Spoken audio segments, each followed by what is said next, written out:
Keir Starmer, I think you're a fucking wanker. Morning, ladies and gentlemen. Hope you're all well. Silver Fox Hot Takes. Don't know if I've mentioned the channel before. Been subscribed to him quite a while. 90,900 subscribers. Silver Fox Hot Takes. Yeah, he's always got a good crack, to be honest. This is about the title of the videos.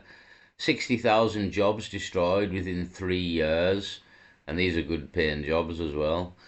So, the oil industry, oil rigs, Ed Miliband and the green agenda.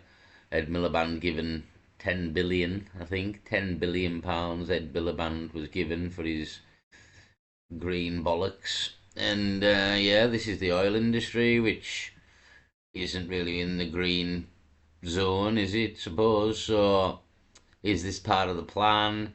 But anyway, somebody's wrote a letter within the industry to Keir Starmer saying that 60,000 jobs will be gone within 3 years in the current climate.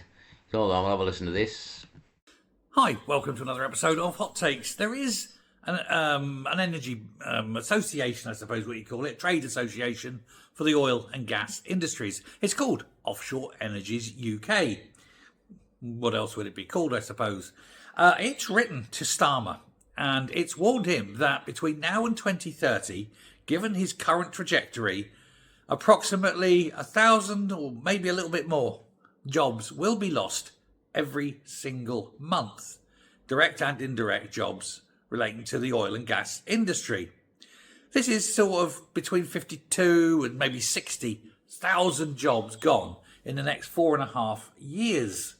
Their chief executive, a guy called David Whitehouse, has, as I say, written to Labour and the Labour leader, and this is with regards to many things, but mainly this windfall tax that Miliband is trying to push, and also the push to end North Sea oil search licences, which are vital because of the time it takes to go out to search, to explore, to find, to prep, to drill, to get the infrastructure there.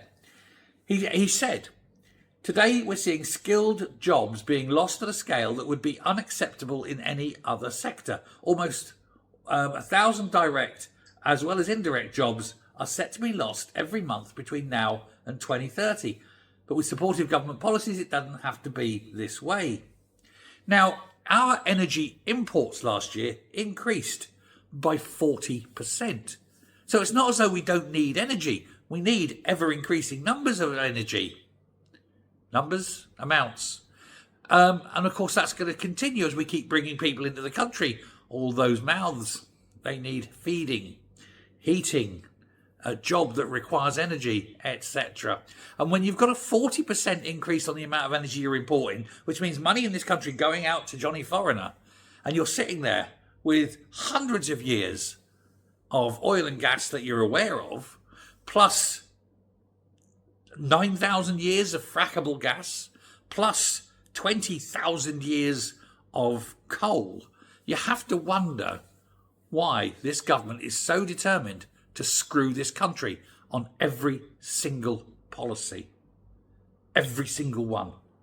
We have a government of traitors setting out deliberately to destroy this country as much as possible, as quickly as possible, make it scorched earth so there's no way back after they've gone. There may never be another Labour government, but they're making sure that there doesn't need to be. The destruction of this one is complete. He's sitting up like Saruman, disgracefully ripping apart Fangorn Forest. And if you know, you know. But that's where it is. But we are the Ents. We need to get up and rip that tower that he's built apart. The Ents should go to war. So, just moving on. Truthcast UK is the channel, only 1,920 subscribers. BlackRock, surely you've heard of BlackRock. If you haven't, go and look up BlackRock, the most evil company in the world that pretty much owns or has a hand in everything. Apparently Larry Fink, the owner here on the screen, has been meeting with Keir Starmer, and it's bad news, bad news. So I'll just play a bit of this, but a good channel. She seems to know what's going down here and keeping an eye on certain things, so I'll play a bit of this. So today I'm going to take you inside BlackRock's so-called second draft of globalisation and explain exactly why it could quietly drain your savings, crush your wages and hand over chunks of the UK's infrastructure to private foreign control.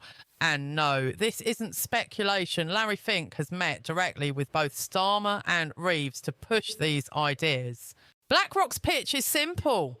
They claim the first wave of globalisation created wealth inequality, and now they have a better version. The fix? Channel citizens' savings into local infrastructure and businesses. Sounds nice. But here's the catch. Those savings won't be under your control anymore. They'll be locked into illiquid investments like ports, energy grids and green projects. That means if you lose your job or face an emergency, good luck getting that money back. This is sold as supporting local economies, but in reality, it's a way for massive asset managers to lock up household wealth for decades. So let's start with the facts. In November 2024, Larry Fink was photographed at number 10 Downing Street. Rachel Reeves was there too.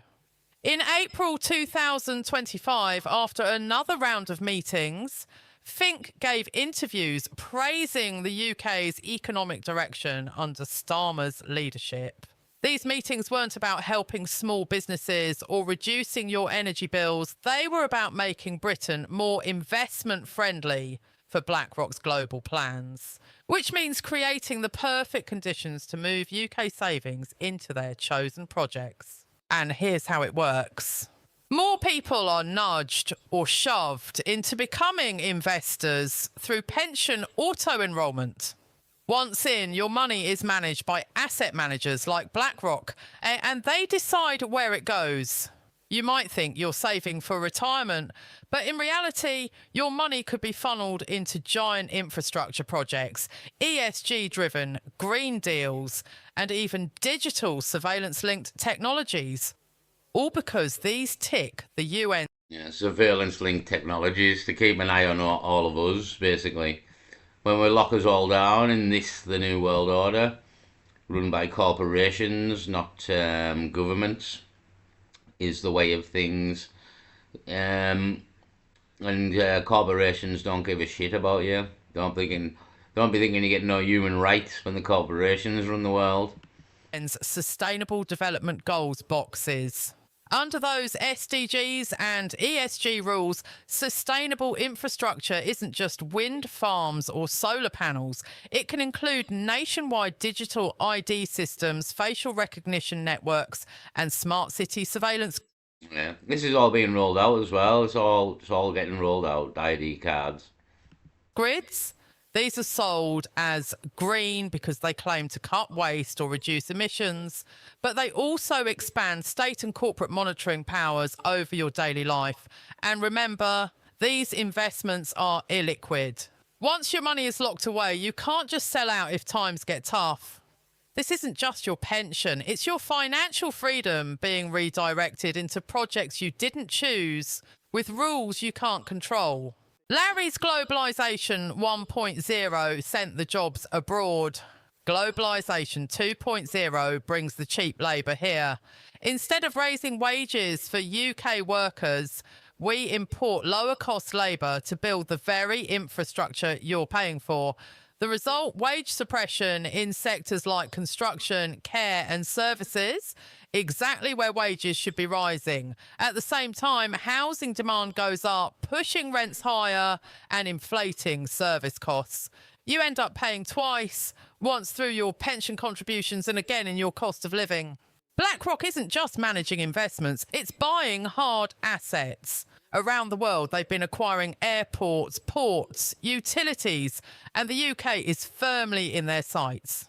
When critical infrastructure is in private, often foreign hands, profit comes first. That means higher tolls, bigger bills, and less accountability. And when the owners are foreign, the profits don't circulate here.